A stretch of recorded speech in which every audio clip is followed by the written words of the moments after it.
আমাকে 70,000 টাকা আম্বানির খিচুড়ির দোকান। ভালোবেসে আগে দিয়ে দিন। হ্যাঁ অবশ্যই, ওই জন্যই বললাম বাংলা কথাটা যে আগে দিয়ে দিন তারপরে খাবার নিয়ে চলে যান। দেখি 1,40,000 এক টাকাতে তো। হ্যাঁ, এক থালি খিচুড়ি দিল 1,40,000 টাকা। ভাই সত্যি আম্বানি হয়তো এরকম দোকানে খেতে যায় না, 1,40,000 টাকা একটা ডিশ। আসলে কি বলো জানো তো, অরুণদার দোকানের এই যে টাকার প্রসেসটা কিভাবে বলে 1 লাখ 2 লাখ 7 লাখ টাকা দিবে একটা বেগুন সুন্দরী, 7 লাখ টাকা।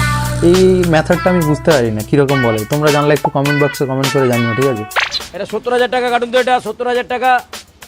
70,000 কেটে নিতে বলছি। খিচুড়ি দেখি 4.5 লাখ টাকা ফেরত দাও আমাকে। এনে আমাকে 2.5 লাখ টাকা ফেরত দাও। 2.5 লাখ সত্যি ভাই, উপরে লেখাটা সার্থক, আম্বানির খিচুড়ির দোকান। এত টাকা অ্যামাউন্ট বলছে না, এমন শুনলে হয়তো বুড়ো মানুষের স্ট্রোক করে যাবে। এত টাকা ফার্স্ট টাইম যে যাবে দোকানে, ভাই সত্যিকার ফার্স্ট টাইম এর দোকানে মানে অরুণদার দোকানে যে যাবে না, তখন যদি বলে এক থালা অরুণদা আমাকে 1 থালা খিচুড়ি দাও, ঠিক আছে, সামথিং বললো এরকম, তো বলবে 1.5 লাখ টাকা। তখন বলবে 1.5 লাখ টাকা একটা খিচুড়ি দাও।